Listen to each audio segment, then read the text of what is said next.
All right. Hi, guys. My name is Crystal. I'm the chair of the UOB series. And before we get started with our speaker of the night, Nikkita Oliver, I'd like to give it to our member, Luke Waya, who's our outreach coordinator, who's going to give tonight's land acknowledgement. Sheikh Glawe Ignash Dukwaya ku Shapotimski Mitchell Lira ku Washash Sla ku Nishaikan Kash Warm Springs Indian Reservation Pa ku Tichum Nimi Tinma. I just said hello everyone, good evening. My name's Dukwaya. My English given name is Mitchell. I'm a student at UO. I'm from the Confederate Tribes of Warm Springs, and I live on the Warm Springs Indian Reservation in Central Oregon. And I just wanted everyone to think about wherever you're watching this from. Just know that whatever land you're sitting on, wherever you're at, it's stolen land, and it just came at a price. So just be cognizant of those things wherever you are. Know what tribal lands you're sitting on, because if you're not indigenous, you're an immigrant. You're not from here. You're a visitor on this land.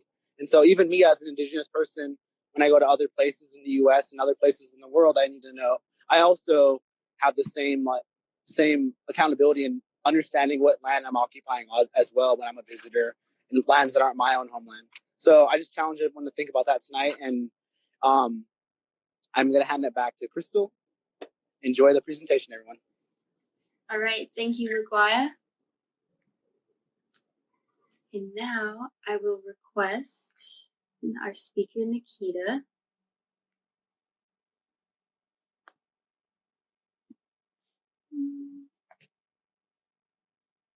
Okay, so while we wait for her to join, if anyone has any questions, please just submit them in the comments down below.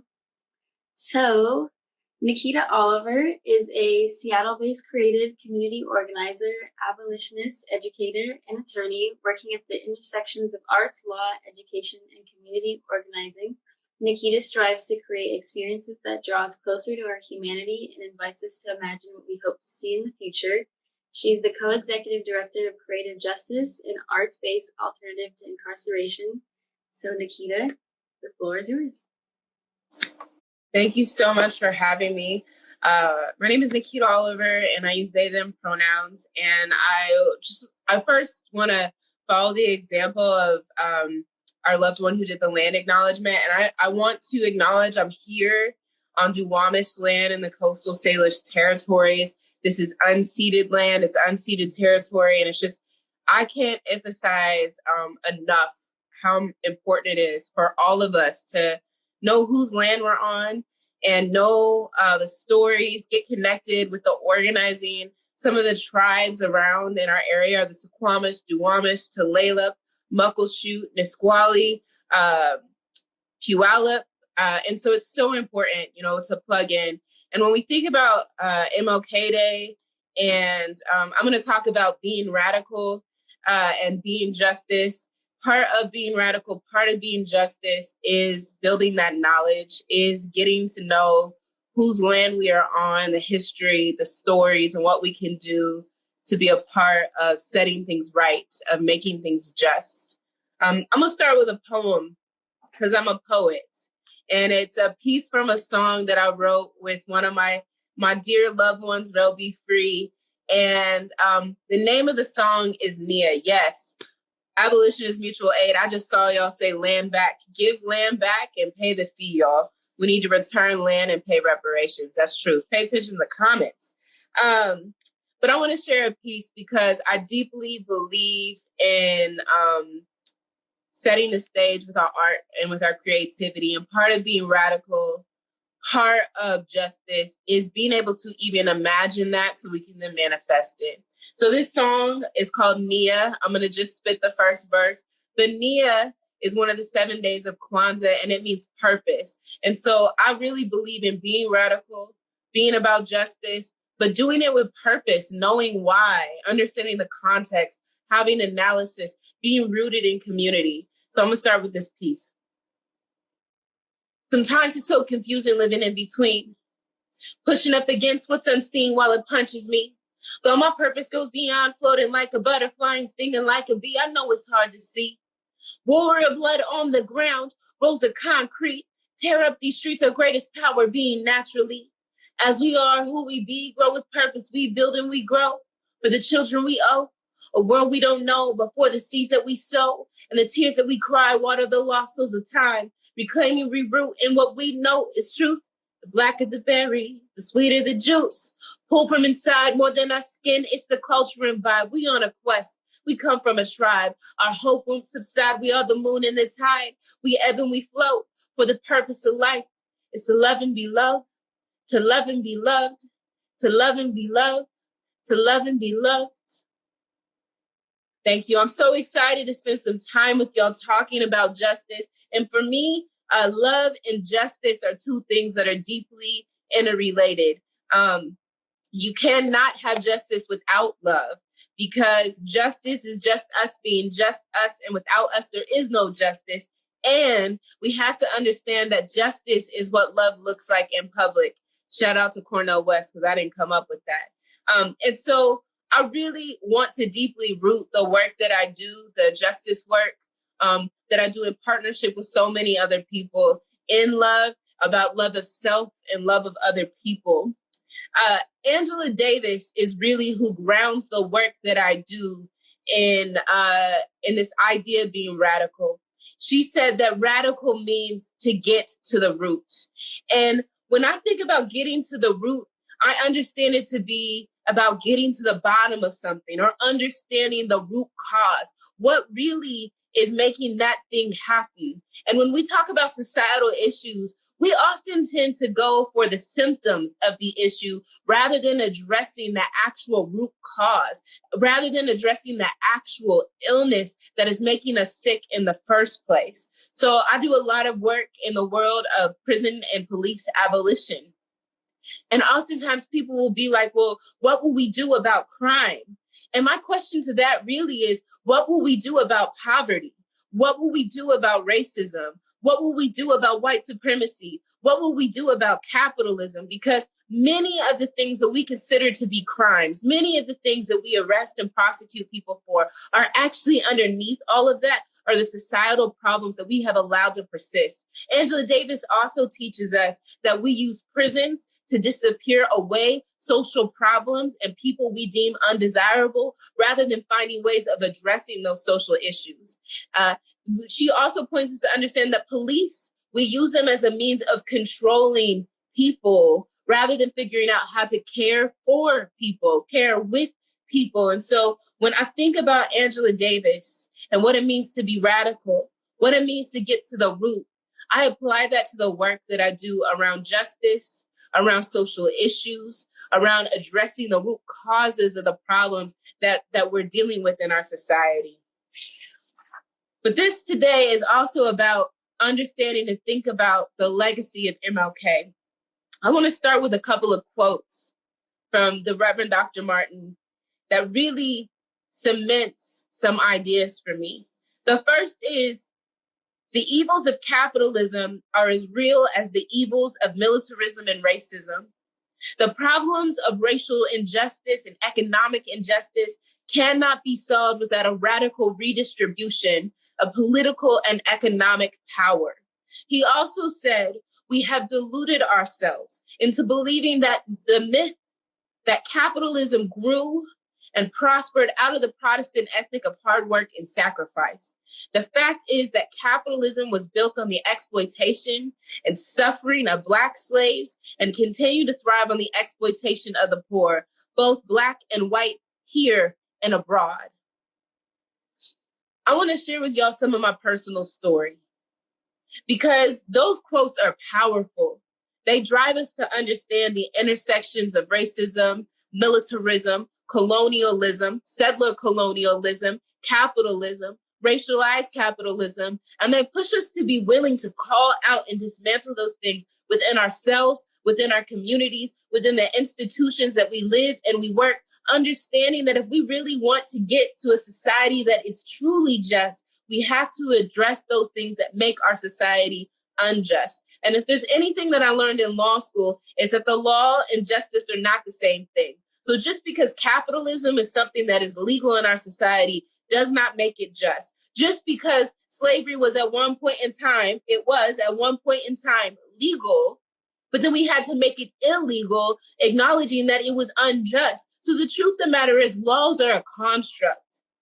Laws are not just in and of themselves moral. They're not in and of themselves right. And we have to make our laws, we have to make our vision of justice grounded in right principle, grounded in right relationship with each other, with the planet. Because Mama Earth is also a part of this equation, is also a part of the community that we're a part of, including our animal relatives. So we have to think more holistically. I was born and raised in Indianapolis, Indiana. I moved to Seattle, Washington in 2004 to attend Seattle Pacific University, which is a relatively, at the time it was a very white, very wealthy, evangelical Christian university where most people were studying liberal arts. And I have to admit to people, when I arrived to Seattle, I was not as radical then as I am now. I was not raised in a political family. I was not raised in a family that talked about justice issues or voting or electoral politics. In fact, and I'm going to keep confessing this so people understand that we grow and we evolve. In 2004, the first election I ever voted in, I voted Republican. I voted for Bush, y'all. And I just didn't know different. I had never experienced different. No one had ever really talked to me or partnered with me in understanding the root causes of what was doing harm in my community. I grew up very religious. I grew up in a space where we were taught that religion not only dictated our spirituality, but it also dictated our lives within government. And so in many ways, I voted based on the religious lines that I heard in church, while simultaneously being raised in a church that was that was on the forefront of abolition of slavery. And so I grew up in a very complex space. And when I moved to Seattle, I realized that I was moving to a place where there were very few folks that came from where I came from. By that, I mean, my institution was 4% students of color. I was often the only Black student in my class. As light, as mixed as I am, I was often the only Black student in my class, if not at times the only student of color. I grew up deeply understanding that there were problems in our society, ones that are very much based on race. I watched my father, a 6'3" Black man, deal with things in Indianapolis, Indiana, that my white mother never had to deal with, or my white family never had to deal with. Despite them coming from a very poor farming community, there were just aspects of society that I watched as my Black family, as myself, had to navigate significant challenges. So I had an analysis about racism. And when I got to Seattle Pacific University, it became very real to me that a lot of other people in the world, especially white and wealthy people, had not ever had to engage the ways in which they benefited as people of privilege from racism, from classism, from patriarchy. I was 25 years old when I came out in community, when I told folks I'm queer. I was in my 30s when I felt comfortable to identify as non-binary, to claim using they, them pronouns as who I am. And so I share those things because I need us to understand that getting to express our identity, understanding who we are in the world, is often an evolving process. And we can start one place and end up another. The question is, when things become revealed to you, when you begin to see and know the truth, what do you do next? Audre Lorde tells us that there is no single issue struggle. And Ella Baker teaches us that if you have strong people, you do not need strong leaders. These are two other freedom fighters whose truths really undergird the work that I do. The first is understanding that the way that we live our lives is intersectional. I'm not a Black non-binary femme in one place, and those identities are not divided. It doesn't change from place to place, and that's true of everyone in the world around us. and that there are dynamics around us that impact the way we do or do not get to live our lives, and oppression is very real. When I understand that, and I couple it with my desire for community organizing, for abolition, Ella Baker teaches us that it's not about having all these strong leaders around us. It is about making sure that our communities are empowered. The Reverend Dr. MLK did significant things in his lifetime. But if we only remember him and we miss out on the fact that community mobilized itself, community organized itself, then we miss the fact that the movement that makes his life significant, the movement that we celebrate, we miss the fact that it requires so many hands. We are in the midst of one of the biggest uprisings in history. We're dealing with an ecological crisis as the planet suffers. We're dealing with a racial justice uprising. We are in the midst of an economic recession and a global pandemic. We will not change these things by having a few powerful leaders. As much as I love listening to AOC, give it to them and tell them about what's up and talk to them about socialism and talk to them about dismantling capitalism and talk to them about undoing racism, I know that there's no way that our leaders that we look up to can do the work without people in community. So I constantly go back to these 3 Black freedom fighters who teach us to know that being radical means to get to the root, that there is no single issue struggle, that our identities and our communities are intersectional. And Ella Baker, who tells us it's not about having all of the leaders, it is about making sure our communities are strong. And that if our communities are not strong, if they are not given the tools that we need together to collectively build, we will not achieve collective liberation. MLK pointed us to also understanding, though, that oppressed people cannot remain oppressed forever. Eventually, the yearning for freedom manifests itself. MLK also said if peace means a willingness to be exploited economically, dominated politically, humiliated and segregated, I don't want peace. If peace means being complacently adjusted to a deadening status quo, I don't want peace. If peace means keeping my mouth shut in the midst of injustice and evil, I don't want it. Peace is not simply the absence of conflict, but the existence of justice for all people. When I combine the freedom fighters whose quotes I showed you with understanding the fact that people will inevitably rise up, it brings us to the moment that we're in right now. We have a choice. We are in the midst of a great reckoning.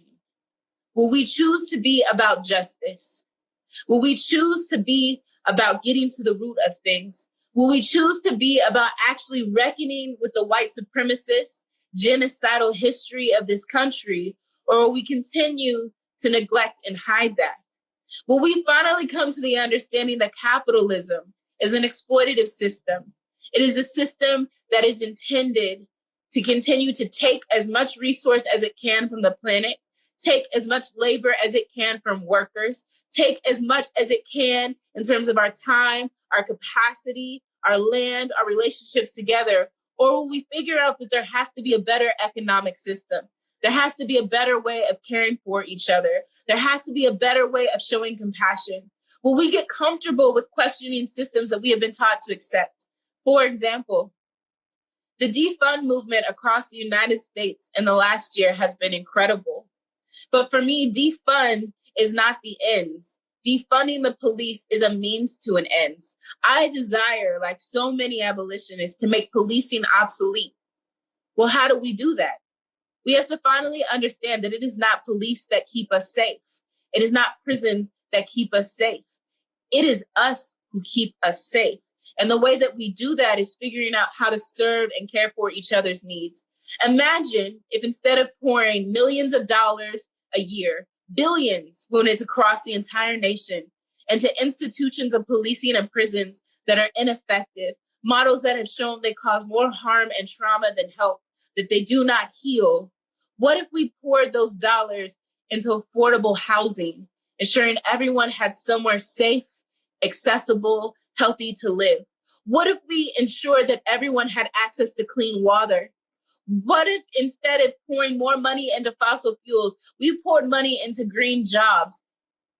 What if we made sure that everyone had access to healthy food? What if we made sure everyone had access to mental health care? had access to physical health care? What if everyone had access to an education that acknowledged the contribution of their community, of their ancestors and their loved ones to the thriving of our planet and our collective? Rather than putting, in my city, in Seattle where I live, $410 million a year into a public safety system that most Black, Indigenous, people of color, queer and trans folks will never call or access because 911 and the police have never served our needs. If we are going to get to a place of true justice, if we are truly going to be radical and get to the root of the problem, we're going to have to get comfortable interrogating the places in ourselves where we have accepted systems that do not work, systems that dehumanize, systems that do harm. When MLK was murdered, he was not favored. In fact, many people did not believe in or care for MLK or his message. In fact, at the end of his life in Tennessee, he was standing with sanitation workers. He was protesting the continued dehumanization of workers who are not receiving a living wage and who were not treated in the care of their human dignity. He was murdered after speaking out against the Vietnam War. He was murdered after speaking out against capitalism. During months like February, where we'll celebrate Black history, we tend to uplift Black freedom fighters. We tend to whitewash them and forget that many of them sacrificed, that to live radical, just lives, they had to say and do and push for things that most of society was not yet ready for. MLK was not deeply loved by white community when he was assassinated. In fact, he was highly disliked.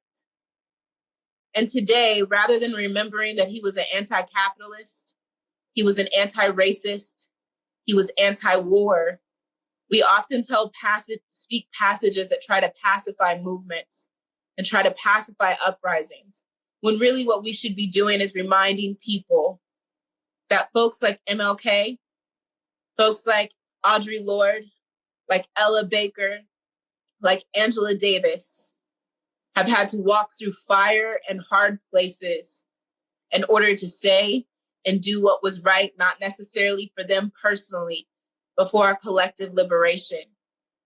Collective liberation is not going to happen by making ourselves think that we can reform bad systems. Systems like policing, systems like prison cannot be reformed. They must be torn down and rebuilt in a way that is transformed, that honors the human dignity and the care of all people. And oftentimes people will say, well, how are we going to do it? We're going to do it the way we've torn down so many bad systems. When slavery was in place in this country, people believed that there was no other way. There was no other option. What will we do? And there were those abolitionists who prioritized the human dignity of our relatives and said, we will work for and with each other. We will take care of each other. We will honor the human dignity of one another. When it came to ensuring that people had access to the right to vote, and that has had to happen many, many times, people have stood on the front lines to ensure it. When it came to fighting the Dakota Access Pipeline, people stood on the front lines to fight it. When it has come to fighting to make sure that folks in Flint, Michigan have access to clean water, people have stood on the front lines to fight it. You can go down the list of so many times when people have said it is impossible. But when you look at the word impossible, what does it say? It says, I'm possible. And if you are possible, then we are possible. And this is why I believe in the power of creativity. I want to enter into question and answer with this. If you are an artist, if you are a mystic, if you are someone who brings something to the world that sees outside the box, you are so needed right now. You are exactly the kind of mind, the kind of creative, the kind of creator that is going to help us move into a new future. Artists have always been on the front lines of doing the work that helps us to imagine the world beyond the one we are living in. So I just want to encourage folks to be who they are. Be justice, be radical, be your gifts. Bring them to the front lines. There's more than one front line in this fight, this human rights fight, and who you are matters. When I think about Angela Davis, Audre Lorde, Ella Baker, and the Reverend Dr. Martin Luther King Jr., the last thing that I really feel inspired by is how rather than quieting their light or dampening their voice, they spoke truth to power. They mobilized within community. They shared what they had. And because of their fight, we have a legacy of justice and a legacy of Black radicals to continue to pursue, to bring the justice that we believe in. Because justice is just us being just us. Without us, there is no justice. And justice is what love looks like in public. Thank you so much. And I'd love to invite our wonderful moderator back to have some question and answer. I know there are tons of questions. I saw them in the chat where they were going. I wanted to engage them so badly. But I just look forward to sharing and more discussion. All right. Thank you, Nikita. Yeah. So the first question we'll start off with from the audience was, how can we be sure communism will work when it hasn't been applied correctly in the past? I think it's funny that anytime you talk about being anti-capitalist, or maybe not funny, ironic, people automatically go towards communism. Now, that being said, communism in and of itself is not a bad thing. Communism is about owning things in community. It's about having shared resources. And I think it's really important that rather than going to these buzzwords that we know that may incite some amount of fear, that instead we really start to understand what these concepts mean. Capitalism as an economic structure, and very specifically racialized capitalism, is not working for us. I am an anti-capitalist because I know it's not working. And racialized capitalism is really built upon the way in which United States history unfolded. So when white settler colonials came here to build settlements, they at first came with white indentured servants and Black indentured servants. As things began to unfold, those indentured servants began to get their freedom. And quickly, the white elite realized that there were going to be more former indentured servants than there were of them, and they were afraid of an uprising because they had happened. And so race was then invented. They used the most visible trait that you could see, the color of someone's skin, to determine who was going to be an enslaved person and who would be a free person. And then they used class to make it so poor white people were always trying to achieve the status of wealthy white people. And in order to differentiate themselves from the poor Black folks, that they would distance themselves by enslaving those folks and also giving into a notion of anti-Blackness. This then developed a racialized economic system. And capitalism as an economic system, we talk about it as it's a system that has bosses and workers, and it is a free market. In reality, we don't live in a free market. We live in a highly regulated market that is actually regulated by those quote unquote bosses. And all workers are then subjugated to a very failed economic system that does not serve the needs of 99.9% of people and exploits the planet. We can't live at this rate. We cannot live in a racialized capitalist system that exploits resources and exploits people, because ultimately we're going to burn ourselves and this planet out. So that's why I'm an anti-capitalist. What I also am is I'm a socialist. I believe in sharing of resources. I would happily pay way more taxes and see the wealthy pay way more taxes so that everyone could have access to homes, so that everyone can have access to healthcare, so that everyone can have access to quality education and economic opportunity. And so I think it's just really important to understand that simply because someone is an anti-capitalist doesn't mean that they are a failed system of another failed system of economics. That being said, people then jump to, well, socialism requires a lot of government rules. This is true. It requires an expectation that all citizens All residents view themselves as a part of the economic system and contribute in some way to our shared collective resources that are then distributed in such a way to ensure that everybody has access to basic necessities. And I can understand why for some folks that might make them uncomfortable, because being raised under capitalism teaches us to believe that we should be allowed to hoard as many resources as we want. And then you tie capitalism to American meritocracy, this belief that you earned it. Therefore, you deserve to hoard as much wealth and resource as you can. And those other people who don't have as much wealth and resource as you must not have worked as hard. And in a racialized capitalist system built on fake American meritocracy, Black folks, Indigenous folks, people of color, queer and trans folks, poor folks, people with disabilities, all are always going to be behind the line and will never have enough meritocracy to earn even just the basic things that we deserve: housing, healthcare, clean water, education, healthy food. So for me, it is not just about dismantling the failed economic system. It is also about ingraining in us as a collective, as humanity, a shared value for each other, a shared value for the health of our planet, and a shared value for the health of your neighbor. When our neighbors, the health of our neighbor is our health. If COVID has not taught us that the fact that so many people don't have access to health care puts us all in danger, come on, y'all. We're all in danger when anyone in our community doesn't have access to healthcare right now. And that's always been true. COVID has just exacerbated the pre-existing conditions of inequity and oppression, and racialized capitalism contributes to that. All right, thank you. And the next question from the audience is, do you think the abolition of the police is dependent on the abolition of capitalism? Ooh, that's a great question. Let's talk about the roots of policing. So in the South, policing evolved in the 17 and 1800s out of the slave patrols.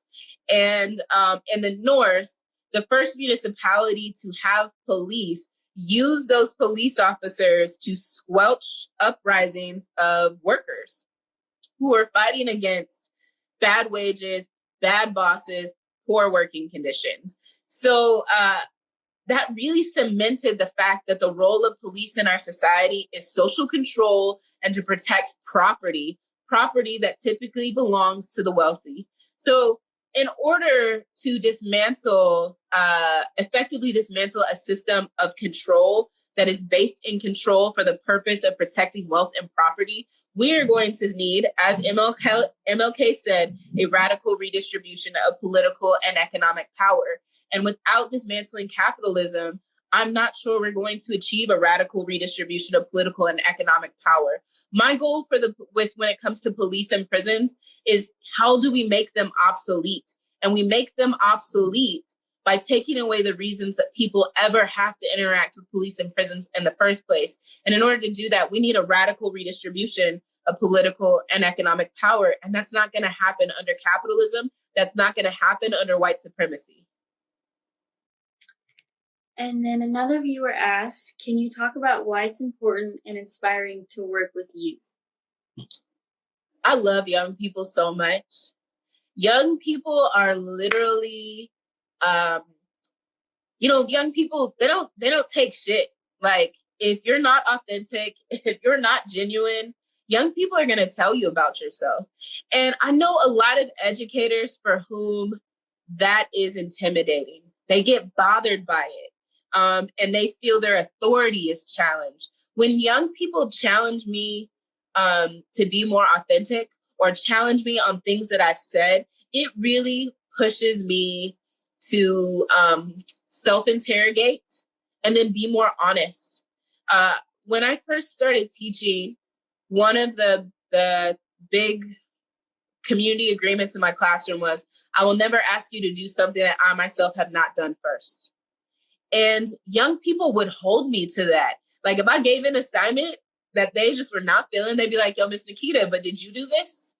And that always forced me to think twice about what I was assigning, not just because I was going to have to do it too, but because it made me ask, is this even useful?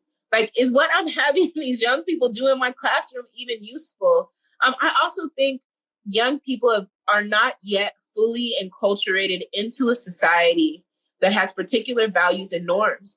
They are still deciding their values. They're still deciding their principles. And many of them are still so open to change. That is why young people have always been on the forefront of so many social movements. The average age in the Black Panther Party was like 19. 19, that's so young. And yet we are 50 years past the Black Panther Party's birth. And we are still studying the things that they did because those young people brought such a radical realness to community organizing, a radical realness to challenging white supremacy. And that's true all over the globe, that young people have been on the front lines, from Standing Rock to Palestine to South Africa to Ferguson. Young people are always on the front lines, the most creative, coming up with ideas, pushing society to be better. So young people, they hold me accountable, they keep me authentic, they teach me how to be real. And so partnering, I don't even consider myself working with young people. I partner with young people. And man, I hope it helps me live a long, authentic life. So, which alternatives to incarceration programs do you see as most promising?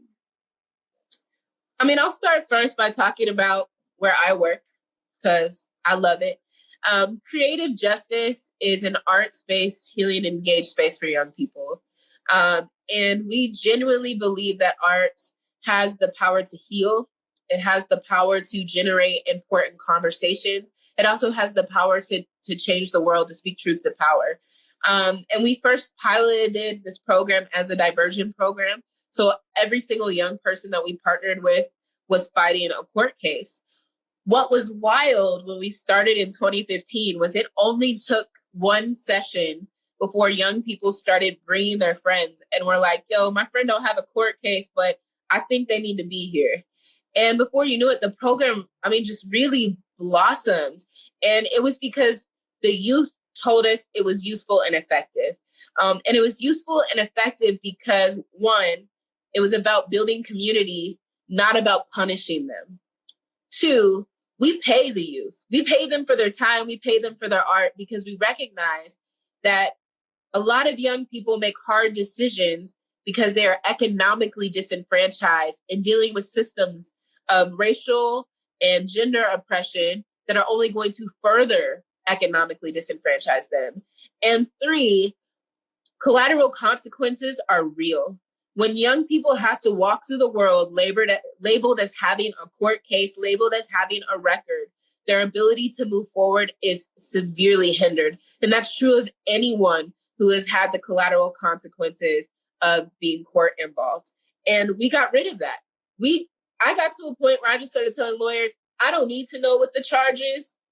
I just need to know the young person's name, number, how to get a hold of them. And it really started to generate a positive space for pro-social interaction. There's groups like Community Passageways, which provides a holistic deep dive with young people, partnering them with adults in community who walk with them every day. Like, some of these adults talk to young people on the phone or in person 3 times a day. The program also pays them for their time, acknowledging, again, economic disenfranchisement is such a driver for why people end up in the criminal punishment system in the first place. There's also Collective Justice, which partners with survivors and understands that a huge part of the justice system is supposed to be healing. If the work we're doing isn't providing healing, we're doing it wrong. And the truth of the matter is, a lot of people who end up in the justice system are also victims themselves. And so trauma repeats itself. Hurt people. And we really have to start figuring out, how are we going to make justice about healing? And the last program I'll mention is Choose 180, which focuses very specifically on young people who have misdemeanors. It's their first time in the court system. And, sometimes people just need an opportunity to turn it around. We all make hard choices. I remember when I was in high school, there are things that I did then that if I did them now, it would end me up in court. I would be referred to prosecution rather than referred to a counselor. Why aren't we getting people the supports they need? Why are we not doing the work to change the material conditions that people are living in? Because when we change the material conditions, we actually make making better choices more possible. The material conditions that we have people living in is part of the reason there are so many people, 2.3 million people incarcerated in the United States, the most of any nation in the entire world. So we've had a couple people saying, when are you going to run for mayor, or Nikita for mayor? So with that topic, what is something that you've learned when you ran for mayor of Seattle in 2017? I learned so much. I learned that politics is not built for people like me. And by that, I mean Black, queer, femmes. I mean, folks that rent, it is so hard to hold a full-time job and run for office. People expect you to be everywhere all the time. And I'm also like, I gotta pay my rent. Nobody's going to pay my bills for me. And so one major lesson I learned is that if we want more people who have quote unquote marginalized identities to be able to run for office, we have to make it more accessible. Seattle has kind of started to do that through this program called Democracy Vouchers, which means that everybody has a certain amount of money that they can give to any candidate that they care about. Like the city just gives you these vouchers. But even the hard part with that is you still have to have the time to be able to be out all of the time campaigning. And it's just unreasonable to expect marginalized people to campaign for a possible 10 months. You got to work. You got to pay bills. You got to have health care. And so we have to find more ways to make running for office accessible for folks, because right now it's only folks in positions of privilege that are able to do it. I don't want to say comfortably, but without the fear of losing their home or losing their job. And then the other thing that I learned is the importance of really know what you stand for, because everybody and their mama is gonna try to change what you care about. They're gonna try to make deals with you. They're gonna tell you that if you do this, I will endorse you. If you do this, I won't endorse this person. And you have to know what you care about. You have to know what you stand for, and you have to have relationships and people that you are deeply accountable to. Because in reality, if you're going to be a person who runs for office on a platform of abolition, of economic justice, of racial justice, of gender justice, you are going to upset some people. You're not going to be able to be accountable to everybody. That's just the reality. You're going to make some people upset because you're going to be talking about a redistribution of wealth and power. And there are going to be people who don't like that, people who campaign and lobby against you.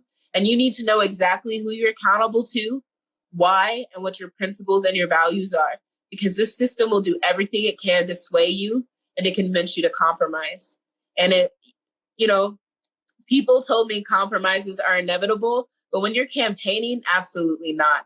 Be yourself, speak truth to power. People, we need that. We have to use our electoral platforms for community organizing and the opportunity to change the way that people think about candidates and politics. And as an educator yourself, how do you think other educators advocate for marginalized voices in their classrooms?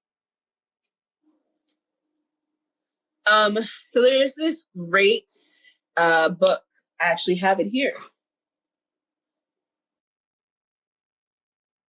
called Black Lives Matter in School.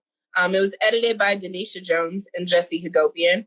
I think this is a great place to start. It has tons of curriculum you can use in the classroom, as well as stuff for educators to study. And the reason I bring this up, and the reason I bring it up about using it in your classroom, is I think educators need to advocate with students and parents. Advocate with the communities that you're an educator in. I think of myself as an educator as a community learning facilitator. I'm not the authority on everything. My students come into the classroom with their own knowledge and wisdom. And it is not my job to necessarily put things in them as much as it is my job to support them in navigating and understanding their own brilliance. If you want to advocate for more equitable, more just schools, you have to do it in partnership with the families and young people that you are serving as an educational facilitator with. So that's the first thing. We don't need any saviors. You know what I'm saying? Like, lots of teachers in the United States are white women between the ages of 22 and 27. And we don't need any, what was that movie called where she became the teacher, went in and taught the poetry class, and was supposed to save the Black and brown children? You know what I'm talking about? Freedom Rider. Yes, yeah. That's just not real. That don't really happen like that. And in fact, we need less people with the savior mentality and more people whose mentality is, I'm going to build community power with you. I'm going to advocate with you.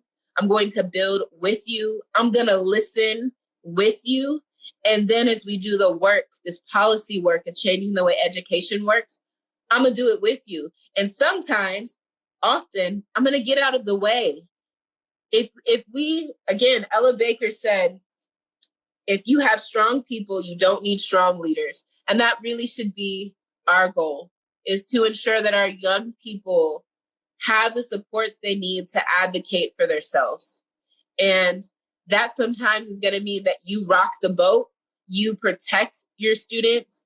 Like, that is where you should step in. Leverage your privilege to ensure that the platform that young people have is protected and respected. Someone in the comments said, should white people also initiate that work? It's a great question.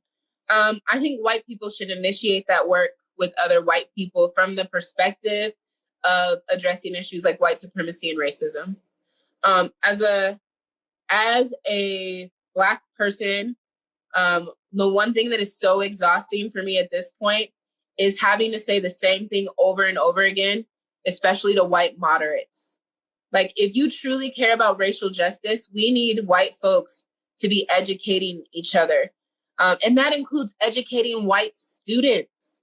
I cannot tell you the number of traumatizing moments I had as a student in a classroom, not just because my teacher lacked a racial justice lens or an equity lens, but because the students I sat in class with were allowed to say and do harmful, traumatizing things.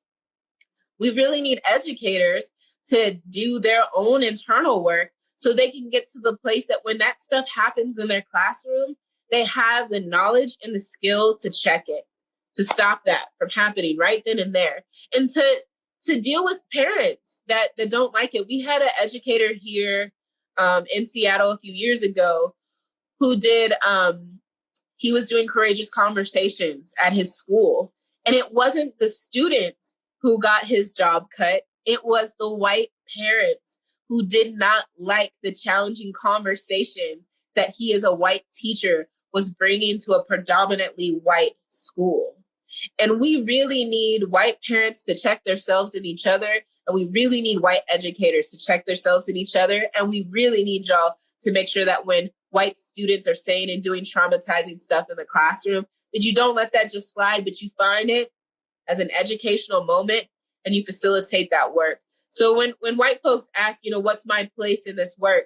It's really about organizing white community. I mean, look at what happened at the Capitol.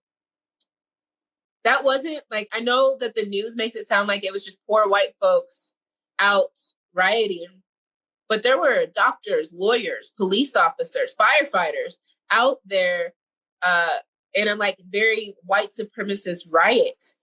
There is a lot of work for white folks to do in white community in terms of helping people understand these issues, interrogate white supremacy, and then dismantle it. And how would you recommend communicating to younger kids about racial and social justice? Start early and start honest. My nibblings, my little people of my siblings, they come in all different shades, all different hair textures, and we don't shy away from having real conversations about that. We don't shy away from talking about light-skin privilege or talking about what's happening on the news. We do it in a delicate way. Obviously, we don't want to traumatize them. We do it tactfully. But I think especially for Black and brown parents, we don't get to ask that question as easily. Like, when do you start talking to your kid about safety around police officers? It's almost something that, like, whether you want them to realize that there is a threat on their life, they realize it anyways. And so it's so important to engage those conversations soon. I also think it's about what you give your children to play with. Like, my sister kept giving Paw Patrol to one of my nibblings, and I was like, I don't want him playing with a police officer. You know, like, can he play with something else, or can we, like, be honest about it? You know, like, I don't want to do all these things that we've done to assimilate young people, children, into thinking that these things are normal and safe, right? So also just thinking about, what do we give them for positive play? What words do we normalize with them? Are we normalizing things like thinking about gender in different ways? Or are we normalizing it in the old, hetero, very, like, binary way of talking about gender?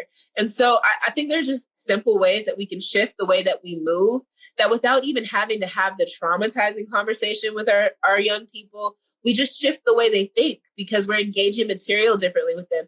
And when they have questions about it, have real, honest questions about it, or conversations with them about it. I mean, you don't have to talk about it the same way you might with an adult, but be real with them. They see it. They're asking you about it because they see it and they experience it, and they're going to take your cues from you.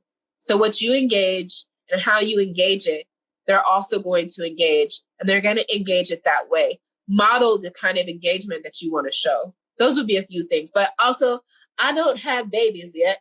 I just help support other people's dear little people. Yes. And lastly, tomorrow, the Biden and Harris admin will be sworn in. What do you think their priorities should be at the Capitol, the White House, in Washington in general? Yeah. I mean, I want to start off first by saying I did vote Biden-Harris, but it wasn't because I wanted to or felt good about it.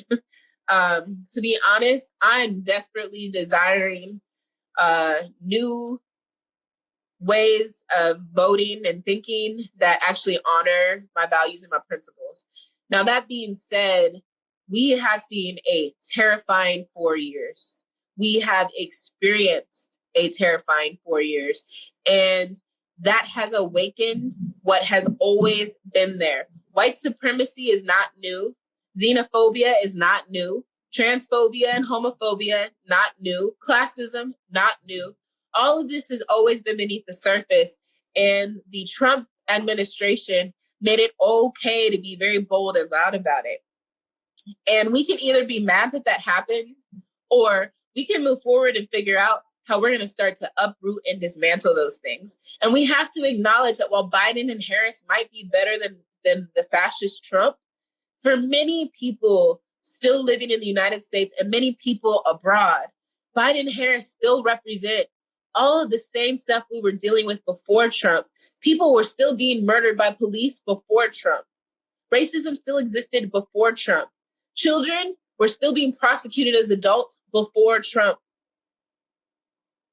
Deportation still happened before Trump. So I think we also need to ground ourselves in the reality that Trump was really the emergence of all the things we've allowed to settle beneath the surface.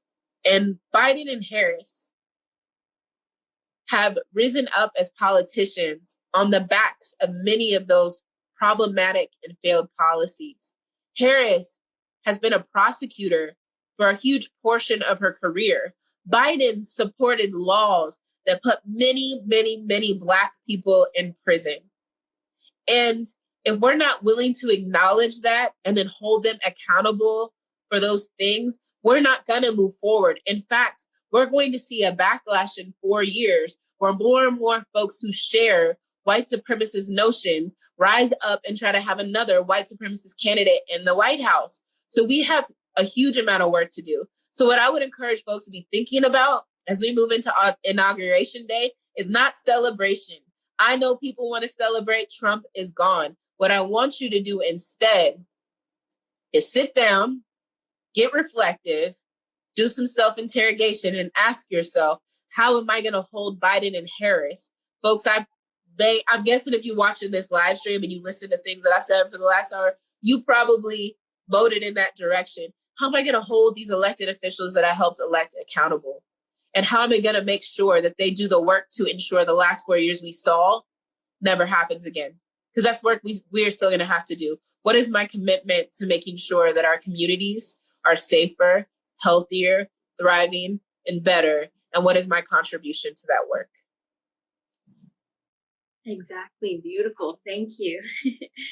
If there are any other questions from the audience, feel free to send them in.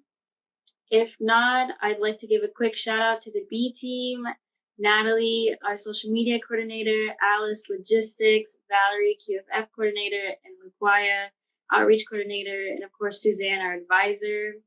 Nikita, thank you so much for coming to talk to us today. I wish it could have been in person, but thank you for all that you've had to say. Thank you guys for coming, and we'll see you next month. Goodbye. Thank you. Thank you.